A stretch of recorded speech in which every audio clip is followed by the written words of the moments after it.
Good evening, my dear students. Myself, Professor B.K. Kundan, and I am your today's chemistry mentor.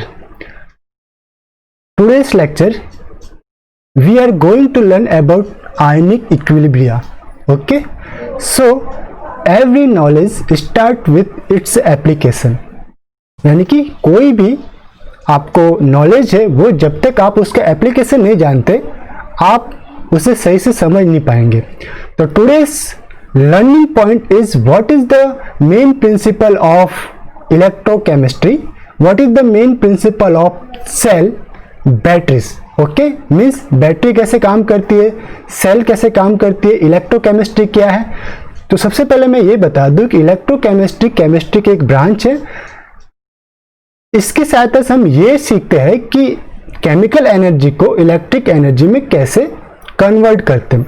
आपने अपने daily life के अंदर use करते हैं like mobile phone, like torch या like other कोई भी इलेक्ट्रॉनिक गैजेट जिसके अंदर बैटरीज का यूज किया जाता है. उन बैटरी के अंदर केमिकल रिएक्शन के थ्रू एनर्जी को किसमें कन्वर्ट किया जाता है, केमिकल एनर्जी को इलेक्ट्रिक एनर्जी के अंदर कन्वर्ट किया जाता है. एंड ये प्रोसेस वाइस वर्सा चलता है. इट मीन्स आप इलेक्ट्रिसिटी लगा के इलेक्ट्रिक एनर्जी को केमिकल एनर्जी के अंदर स्टोर कर सकते हैं. तो इस नॉलेज के लिए सबसे मेन पॉइंट आपको जो सीखना रहता है वो रहता है आपका आयनिक इक्विलिब्रिया.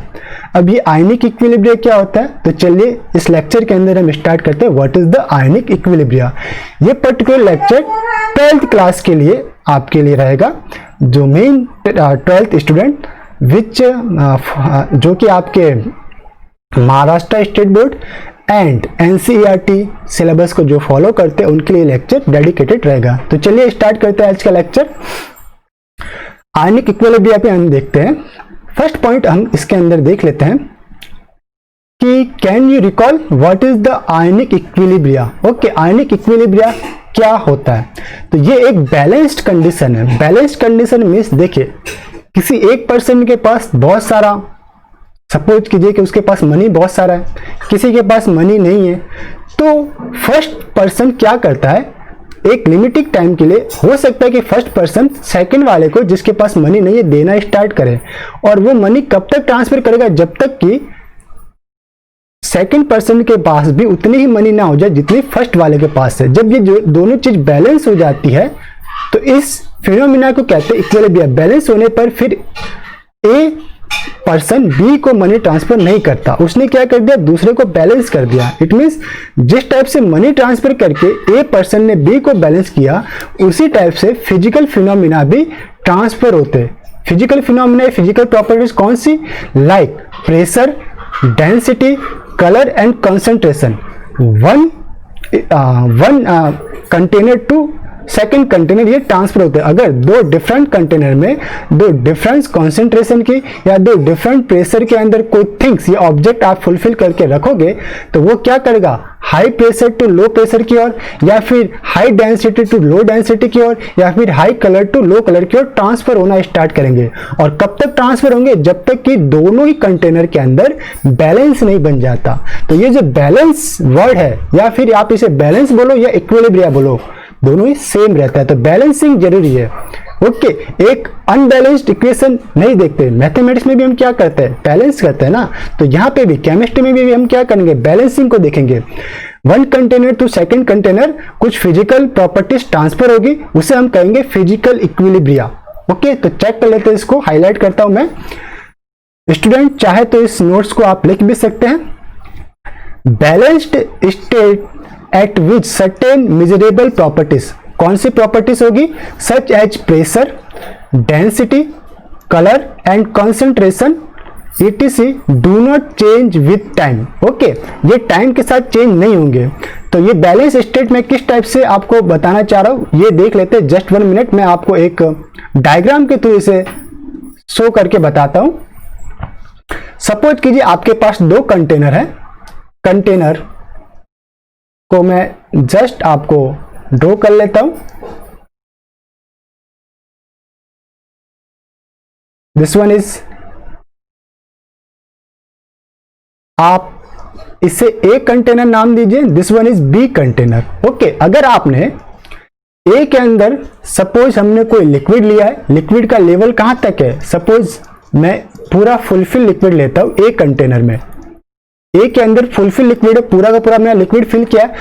अब अगर मैं ए और बी को एक पाइप से जोड़ दूं, नीचे वाले पाइप से जोड़ दूं, और मैं इस नोब को स्टार्ट कर दूं, यहां पे जो ब्लॉकेज था उसे मैंने स्टार्ट कर दिया, तो क्या होगा, कंटेनर ए से अगर इसके अंदर गैस भरी हुई तो गैस बी में ट्रांसफर होगा, अगर इसके अंदर कोई लिक्विड है तो लिक्विड बी में ट्रांसफर होगा। कब तक ट्रांसफर होगा, ये फिनोमेना कब तक चलेगा, जब तक कि बी के अंदर भी जो लिक्विड का लेवल है ए से बी में ट्रांसफर होने पर ए का लेवल डिक्रीज होगा, बी का बढ़ेगा। कब तक बढ़ेगा, जबकि ए और बी का लेवल सेम ना हो जाए। तो नेक्स्ट हमारे पास क्या रहेगा, आपके पास जो फिनोमेना आएगा जस्ट इस टाइप से रहेगा, आपका कंटेनर रहेगा, दिस वन इज ए, ये आपका जॉइंट है, दिस वन इज बी, और इन दोनों में ही लेवल सेम रह जाएगा। ओके, इन दोनों में आप क्या कर लीजिए, लेवल को सेम कर लीजिए। दिस लेवल आपका यहां पे भी सेम रहेगा और ये लेवल भी आपका सेम रहेगा।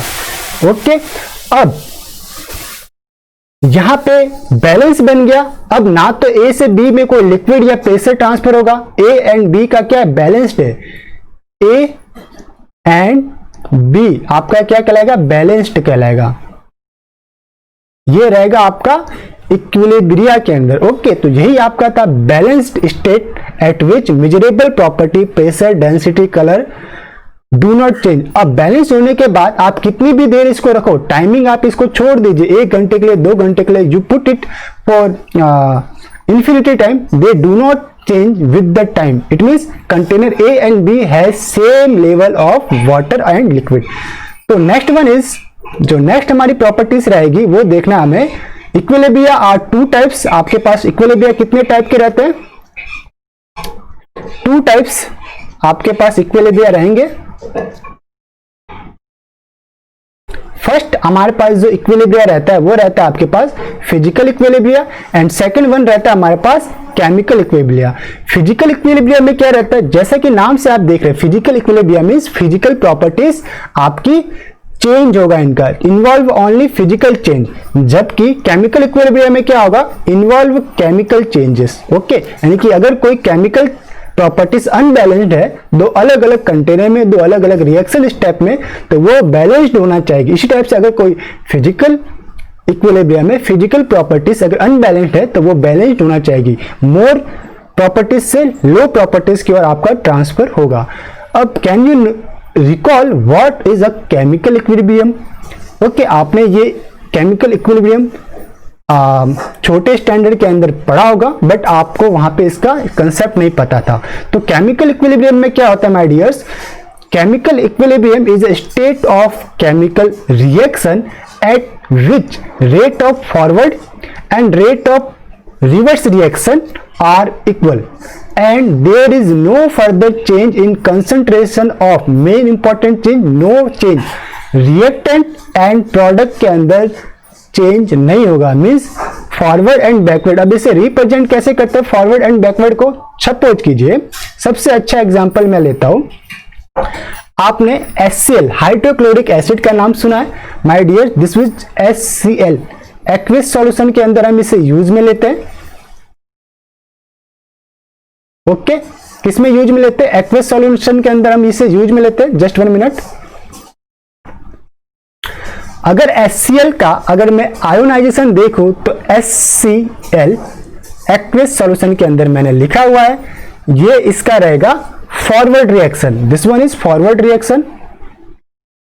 आपका क्या बनेगा, H plus ion and Cl negative ion, ये पॉजिटिव जो प्लस रहेगा, एंड सेकंड क्या बनेगा आपके पास Cl नेगेटिव आयन, और ये क्या रहेंगे एक्वियस सॉल्यूशन में रहेंगे। अब अगर मैं बोलूं कि फॉरवर्ड रिएक्शन रिवर्सिबल है एंड ये बैकवर्ड रिएक्शन के सेम होगी, तो आपको एक लगाना है बैकवर्ड रिएक्शन का सिंबल, ये हमने लगाया बैकवर्ड रिएक्शन का सिंबल। ओके, तो ये आपकी रहेगी reverse reaction. It means H plus and Cl minus combined होके आपके पास क्या बना देंगे, HCl, यानी कि HCl के डिसोसिएट होने की rate and H plus and Cl के एसोसिएट होने की रेट दोनों सेम है। It means reactant HCl and product H plus and Cl minus दोनों की कॉन्सेंट्रेशन कांस्टेंट रहेगी, इनके अंदर कोई भी चेंजेस टाइम के साथ नहीं देखने को मिलेगा। यही आपकी केमिकल इक्विलिब्रिया है। ओके, जनरल एग्जांपल है हाइड्रोक्लोरिक एसिड, चाहे तो आप H2SO4 ले सकते हैं। चलिए नेक्स्ट जो हमारे पास पॉइंट रहता है, can you recall what are electrolytes my dears, what are electrolyte. Electrolyte जैसा कि आपको नेम से पता चल रहा है, इलेक्ट्रोलाइट्स मींस, डेफिनेशन देख लेते हैं, the substance which in their aqueous solution dissociate और आयोनाइज, दो वर्ड है आपके पास, डिसोसिएट आप बोल सकते हो या फिर आप कह सकते हो ionise to form cation and anion are called electrolytes. It means कोई भी सब्सटेंस ले लीजिए, मॉलिक्यूल ले लीजिए, वो एक्वस सॉल्यूशन के अंदर क्या होंगे, डिसोसिएट होंगे, आयोनाइज हो जाएंगे। सबसे अच्छा जो हम यूज में लेते हैं डेली वो रहता है लाइक HCl। अगर एक्वस सॉल्यूशन में लेता हूं तो ये क्या रहेगा, आयोनाइज्ड रहेगा, किसमें, H प्लस आयन के अंदर एंड Cl नेगेटिव आयन के अंदर। तो HCl क्या एक इलेक्ट्रोलाइट की तरह काम करेगा। इसी टाइप से अगर आपने सॉल्ट यूज में लिया लाइक NaCl, आपने एक्वस कंडीशन में इसे यूज में लिया तो NaCl किस में डिसोसिएट होगा, Na प्लस के अंदर एंड Cl नेगेटिव के अंदर। तो इस टाइप से आपको क्या मिलेंगे, आयंस मिलेंगे। जब एक्वस सॉल्यूशन आप इसका फॉर्म करोगे तो आयंस डिसोसिएट होंगे, आयंस मिलेंगे। तो इलेक्ट्रोलाइट की आपको डेफिनेशन पता हो गई, the substance which in their aqueous solution dissociate और आयोनाइज। कौन कौन से, अगर कोई एग्जांपल पूछे तो आपको क्या बताना है, like NaCl, like HCl, like acetic acid. अब according to strength they are further classified in 2 step, strong electrolyte and weak electrolyte. Okay, उसको भी हम आगे देखेंगे। चलिए, can you recall what are non electrolyte. अब आपके पास एक इलेक्ट्रोलाइट है और एक नॉन इलेक्ट्रोलाइट है, डेफिनेशन जस्ट रिवर्स करनी है। नॉन इलेक्ट्रोलाइट में क्या होगा, any substance which is in its aqueous solution they are not get ionised and dissociate are called non electrolyte. तो देख लीजिए, बस आपको डेफिनेशन लिख लिया, ये आपका non electrolyte, those substance which do not ionise and exist as a molecule. ये क्या होते हैं, एक सिंपल मॉलिक्यूल के रूप में एग्जिस्ट करते हैं। जब हम इसे डिसॉल्व करते हैं किसी सॉल्वेंट के साथ या किसी वाटर सॉल्वेंट के साथ तो ये डिसोसिएट या आयोनाइज नहीं होते, सिंपल मॉलिक्यूलर फॉर्मूला में ही रहते हैं। तो ऐसे कौन कौन से मॉलिक्यूल्स है, कुछ नेम हमें याद होने चाहिए, लाइक ग्लूकोज जो हम डेली लाइफ के अंदर यूज में लेते हैं, लाइक हमारा शुगर है, वो भी हमारा एक टाइप का ग्लूकोज है। तो उसमें जो हम जब इसे एक्वस सॉल्यूशन में डिसॉल्व करते तो शुगर मॉलिक्यूल शुगर के फॉर्म में रहता है, उसमें कोई आयन फॉर्म नहीं होते। बट NaCl को वाटर में डिसॉल्व करते तो वो आयंस फॉर्म करते हैं। ओके, तो NaCl is electrolyte but glucose and sugar is non electrolyte. तो आपको अपने डेली लाइफ की 2 थिंग्स मैंने आपको बता दी, which one is electrolyte, NaCl, which one is non electrolyte, glucose and sugar. Okay, तो शुगर का हमारे पास फॉर्मूला क्या होता है my dear, just one pen को मैं सेलेक्ट करता हूं, ये रहता है आपका C6H12O6। इसी टाइप से कैन शुगर, गन्ने का जूस, ये आपका रहता है C12H22O11। मिथेनॉल, मिथेनॉल आपका एक सॉल्वेंट है, मिथेनॉल को आप अलग अलग पर्पज के लिए इसका यूज में किया जाता है, लाइक मिथेनॉल है, लाइक इथेनॉल है। अभी आपने कोविड-19 सिचुएशन के अंदर सैनिटाइजर का नाम बहुत ही देखा होगा, सैनिटाइजर में कई अलग अलग कंटेंट के अंदर इथेनॉल प्रेजेंट रहता है, लाइक 70% इथेनॉल सैनिटाइजर है, कोई 80% रहता है, कोई 90% भी रहता है। तो इथेनॉल एंड मिथेनॉल, तो ये मिथेनॉल है C3OH।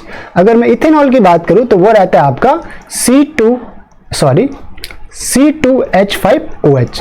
और कार्बन टेट्राक्लोराइड, ये भी आपका एक सॉल्वेंट है, ये आपका रहता है CCl4, कार्बन टेट्राक्लोराइड। नेक्स्ट हमारे पास जो हमें देखना है, जैसा मैंने अभी बताया, इलेक्ट्रोलाइट। इलेक्ट्रोलाइट को आप 2 टाइप के अंदर डिवाइड कर सकते हो। तो इलेक्ट्रोलाइट क्या थी, मैंने डेफिनेशन आपको बता दी, substance which give ions and dissociate in its aqueous solution.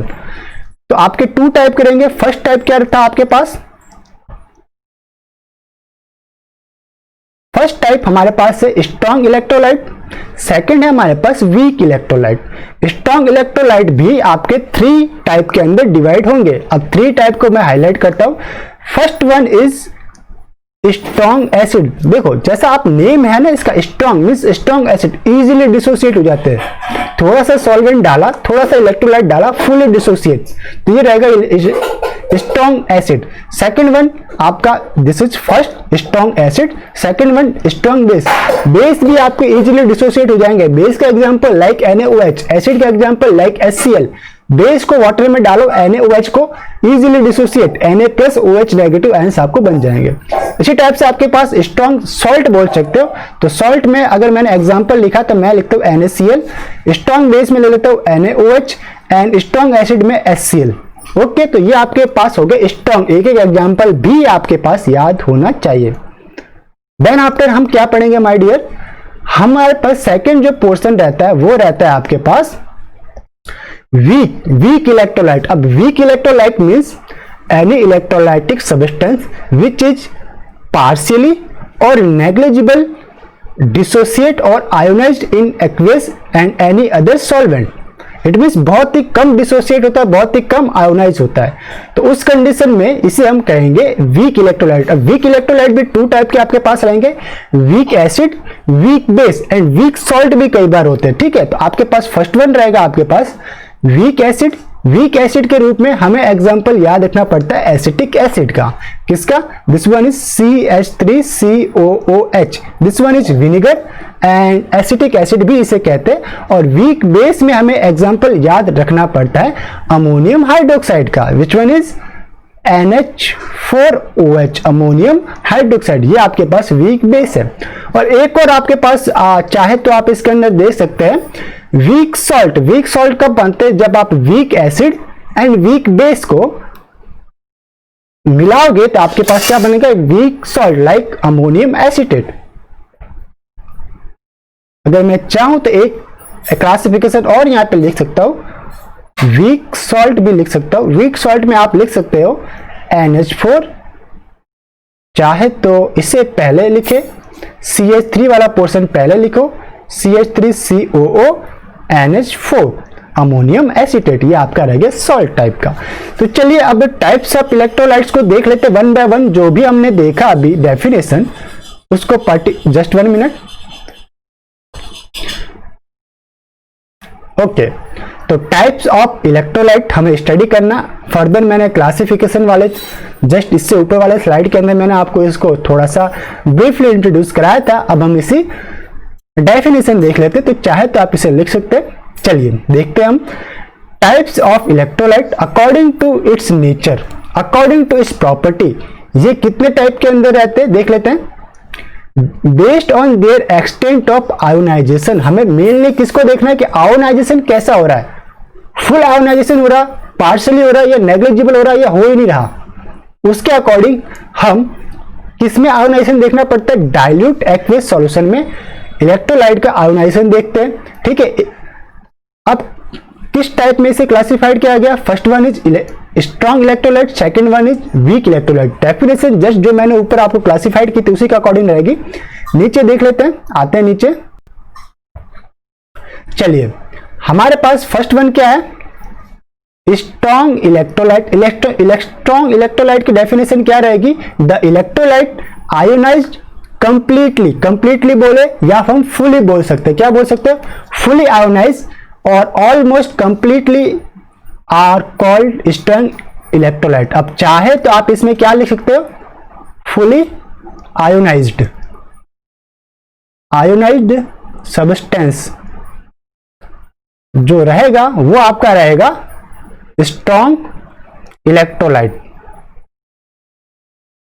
ये 1 लाइन आपका डेफिनेशन हो गया। Okay, fully ionised substance are called strong electrolyte. अब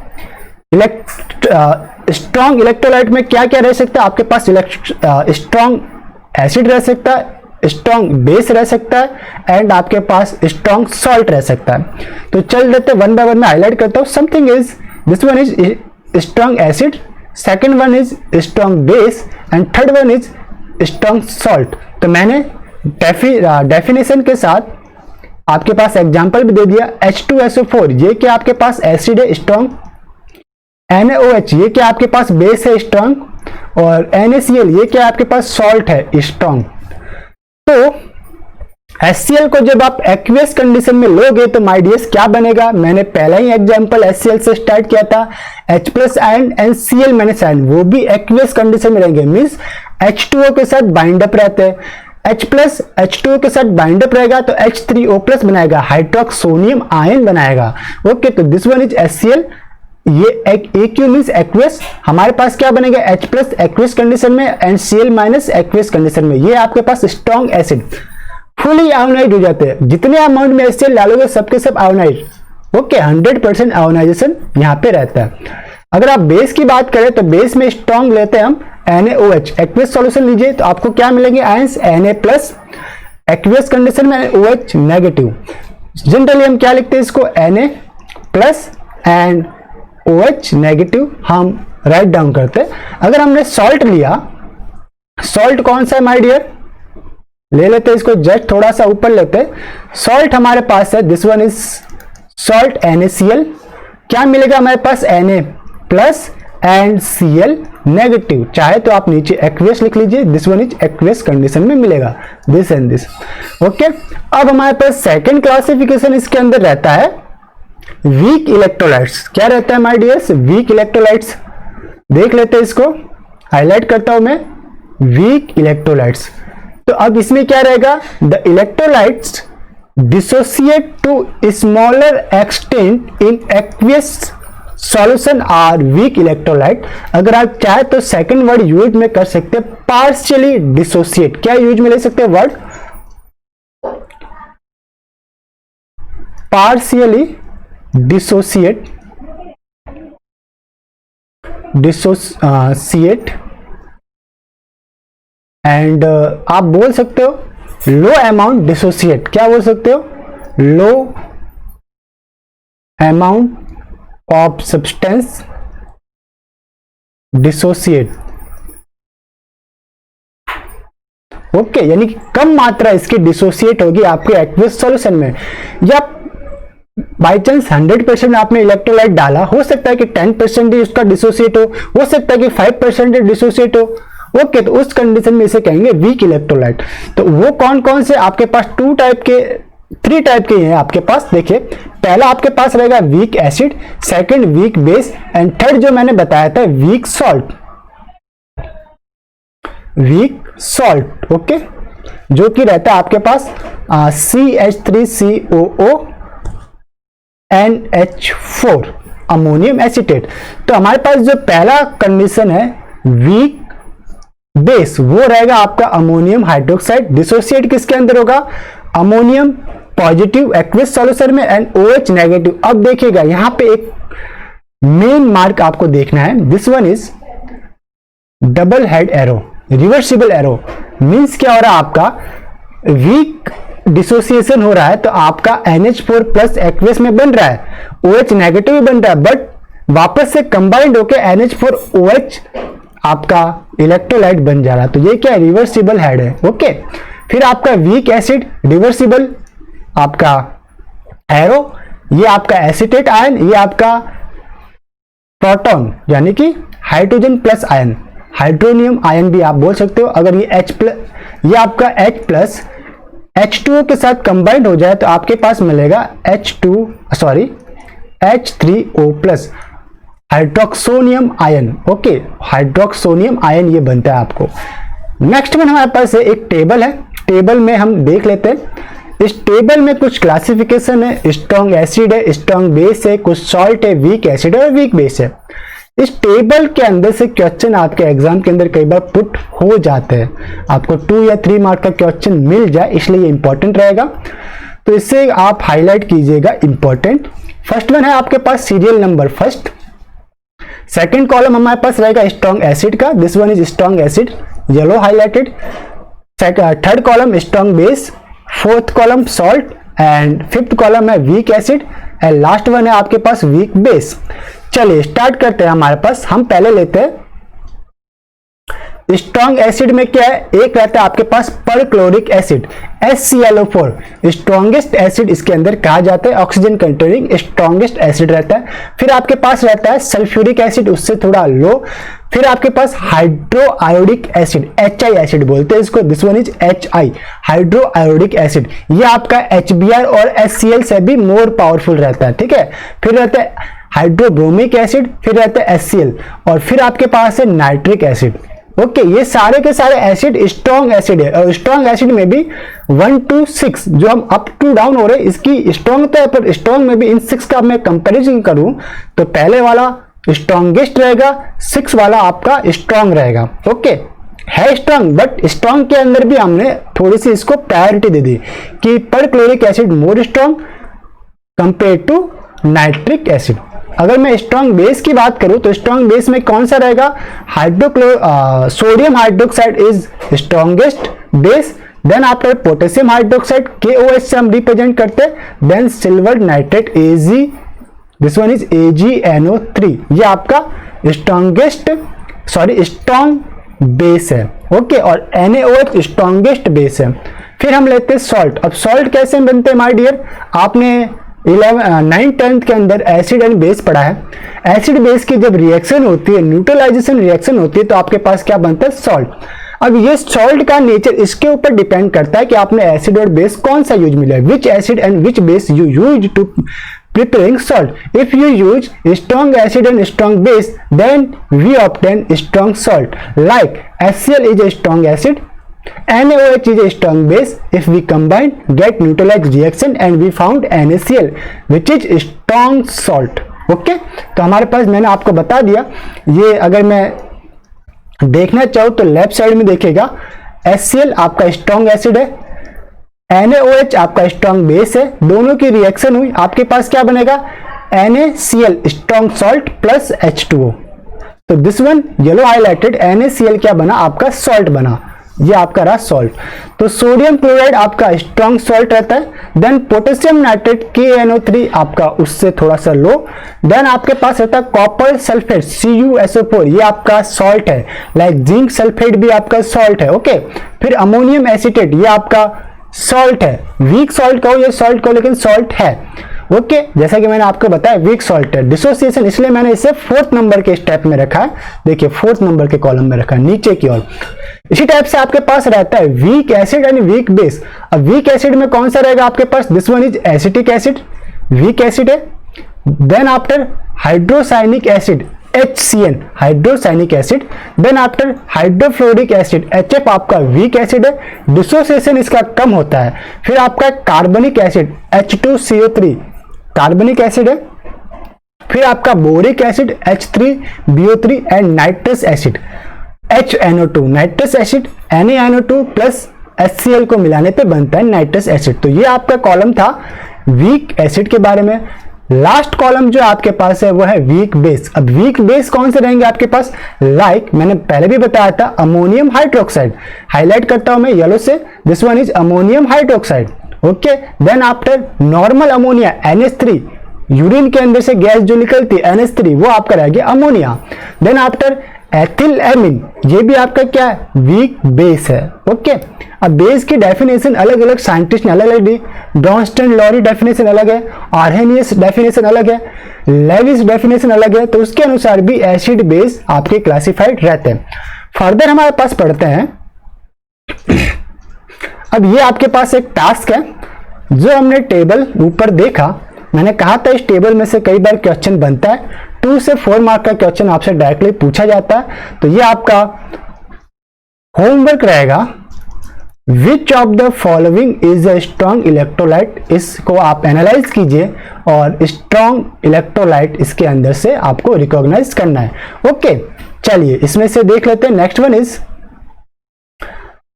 अब हमने पहले देखा फिजिकल इक्विलिब्रिया, सेकंड देखा केमिकल इक्विलिब्रिया, केमिकल रिएक्शन के अंदर बैलेंस बनता था। अब हम देखेंगे आयनिक इक्विलिब्रिया। ओके, आयनिक इक्विलिब्रिया में क्या होता है कि केमिकल रिएक्शन 2 स्टेप रहती है, एक रहता है आपका लेफ्ट पोर्शन, एक रहता है राइट। लेफ्ट में रिएक्टेंट रहते हैं, राइट के अंदर प्रोडक्ट रहते हैं, बीच में एरो का निशान होता है। इट मीन्स अगर आपके रिएक्टेंट से आयंस बनते हैं और आयन के कॉम्बिनेशन में वापस से रिएक्टेंट बनते हैं और ये दोनों इक्विलिब्रिया के अंदर है, तो उसे क्या कहेंगे? आयनिक इक्विलिब्रिया कहेंगे। जस्ट इक्विलिब्रिया की डेफिनेशन पता है, आयनिक नाम आपने जोड़ दिया आगे, तो बस आयनिक इक्विलिब्रिया बन गया। कोई भी आप एसिड ले लो जो स्ट्रांग है, कोई भी आप बेस ले लो जो स्ट्रांग है, उसका एक इक्वेशन ड्रॉ कर दीजिए, रिवर्स एंड फॉरवर्ड रिएक्शन के अंदर एक्वियस सॉल्यूशन ड्रॉ कर दीजिए, आपके पास बन जाएगा आयनिक इक्विलिब्रिया। चलिए डेफिनेशन हम स्टडी कर लेते हैं। This one is ionic equilibria. तो आयनिक इक्विलिब्रिया क्या होगा? द इक्विलिब्रियम बिटवीन, देखिए आयनिक वर्ड था तो यहां पे क्या आएगा? आयंस एंड अनआयोनाइज्ड मॉलिक्यूल, यानी कि सिंपल मॉलिक्यूल। लाइक अगर मैं HCl की बात करूं तो HCl मॉलिक्यूल, गैस फेज में HCl रहता है बट एक्वियस फेज में H+ एंड Cl- होता है।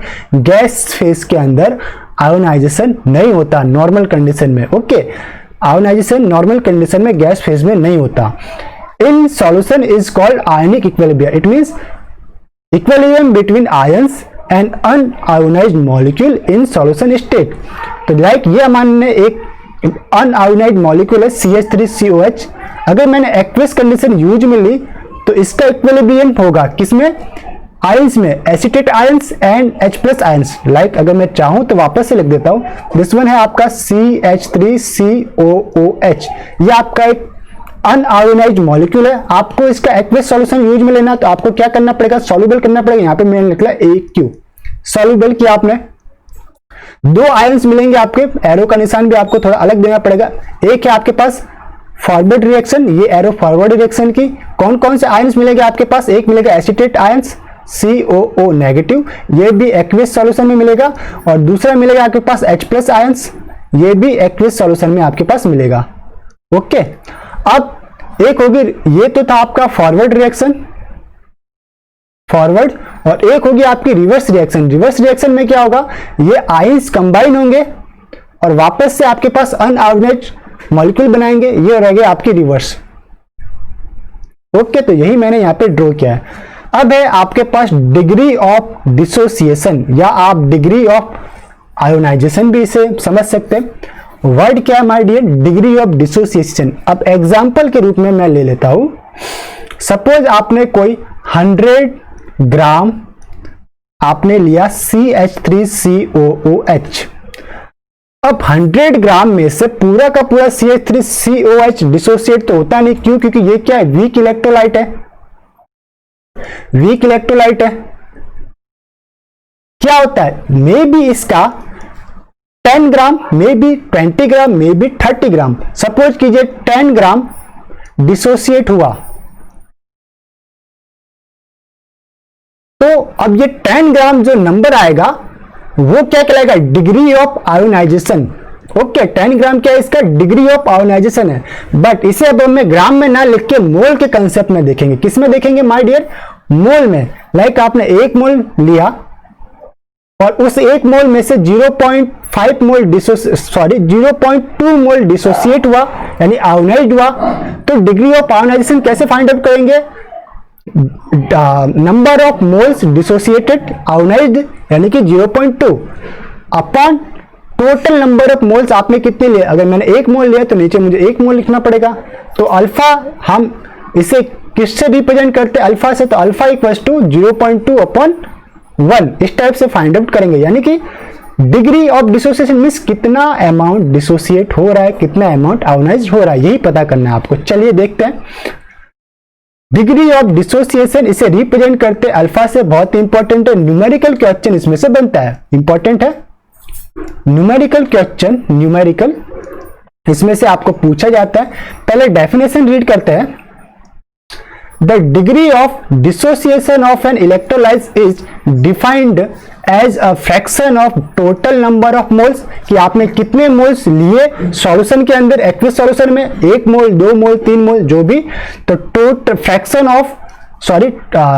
Of total number of moles, इसे मैं रखता हूं ग्रीन या येलो रखता हूं, yellow highlighted, of the electrolyte that dissociate into its ion when equilibrium is attend. जब भी इक्विलिब्रियम अटेंड होता है तो राइट साइड के पोर्शन में कितने आयंस है, कितने मोल आयंस है, वो हमें चेक करना पड़ता है, और टोटल कितना मैंने आयंस लिया था वो चेक करना पड़ता है।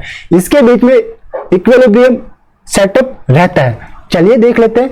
इट इज डिनोटेड बाय किससे डिनोट करते हैं? It is denoted by symbol alpha. Okay, चलिए अल्फा क्या रहेगा आपका, ये हमने अल्फा की मैंने लिखा भी था, alpha equals to number of moles dissociated, तो मैं यहां पे लिख सकता हूं मोल्स डिसोसिएटेड शॉर्ट में upon total number of mole. तो यहां पे क्या लिखेंगे? Total number of moles. Okay, total number of moles जो भी है आपको स्टेटमेंट के अंदर दे रखा होगा। तो चाहे तो अल्फा को मैंने वापस इस टाइप से लिखा है, देखिए this one is alpha number of moles dissociated upon total number of mole. Example के रूप में, जैसा कि मैंने एग्जांपल भी आपको बताया था, यहां पर एक एग्जांपल लिया है, 1 mole of weak electrolyte ionise and only 0.05 mole undergo ionisation. देखिए आपने इसमें वैल्यू प्रोवाइड करा दी, कितना जा रहा है? 0.05। इट मींस जो अल्फा में नॉमिनेटर के अंदर आता है वो क्या रहेगा? 0.05 मोल। तो ये रहेगा मेरा 0.05 मोल्स, इतना अमाउंट डिसोसिएट हुआ है। ओके, अपॉन में क्या रखना पड़ेगा मुझे? टोटल मोल कितना ले रहा हूं मैं? 1 मोल, तो मैंने लिया 1 मोल। ओके, मोल से मोल कैंसिल, तो अल्फा की वैल्यू कितनी है? 0.05, यानी कि डिग्री ऑफ डिसोसिएशन कितना आया? अगर मैंने पूछा degree of dissociation alpha equals to 0.05, ये आपका यूनिट लेस रहता है, यूनिट आपको नहीं लिखना। ओके, तो अल्फा जो है वो क्या रहेगा?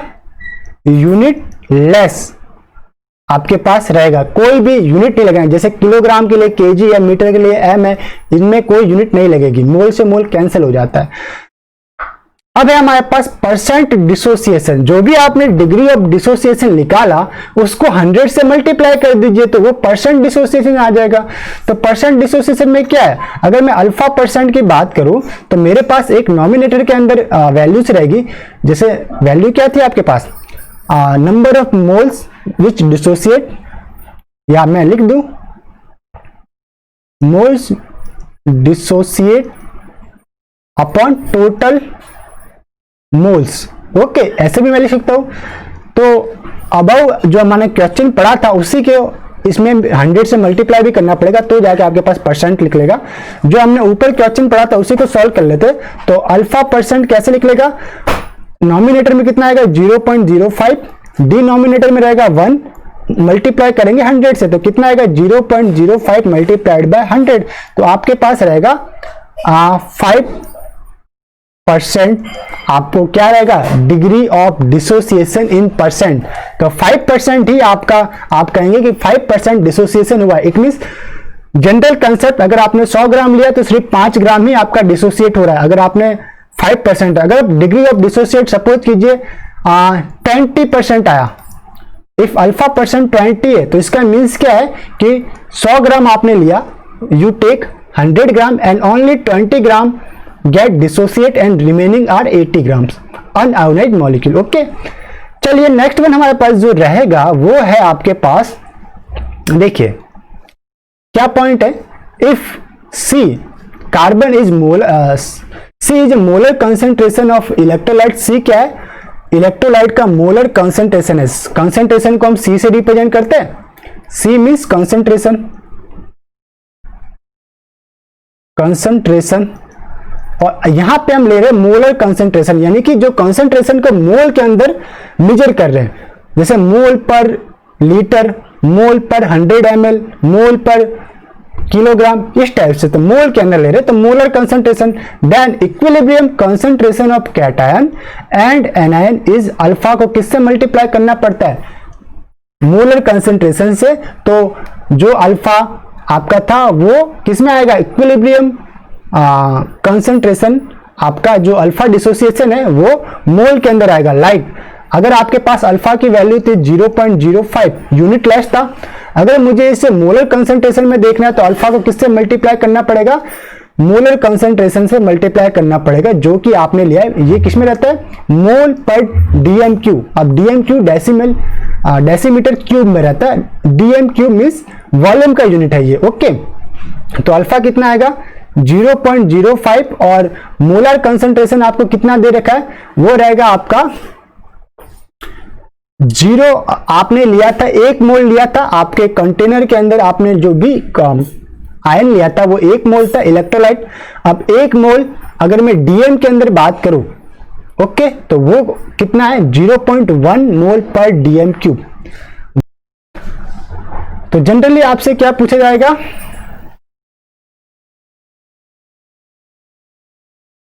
आपके पास दे रखा होगा कंसंट्रेशन, आपको दे रखा होगा आयोनाइज कंसंट्रेशन, आपको पूछा जाएगा, जो भी वैल्यू दे रखी है उसे आप पुट कीजिएगा, आपके पास आ जाएगा आंसर। तो इस लेक्चर को हम यहीं पे स्टॉप करते हैं। Thank you all of my dear students, इस लेक्चर को हमारे साथ स्टडी को आप करने के लिए। जो हमारा नेक्स्ट लेक्चर रहेगा वो आयनिक इक्विलिब्रिया के अंदर ही हम लाइक ब्रोंस्टेड एसिड कंसेप्ट है, लाइक लेविस एसिड कंसेप्ट है, लाइक आर्हेनियस कंसेप्ट है, उनके बारे में डिटेल स्टडी करेंगे। तो आई थिंक इस लेक्चर को हम यहीं पे स्टॉप करते हैं, मिलते हैं नेक्स्ट लेक्चर के अंदर। तब तक के लिए हैव अ नाइस डे, खुश रहिए, मुस्कुराते रहिए। Once again have a nice day.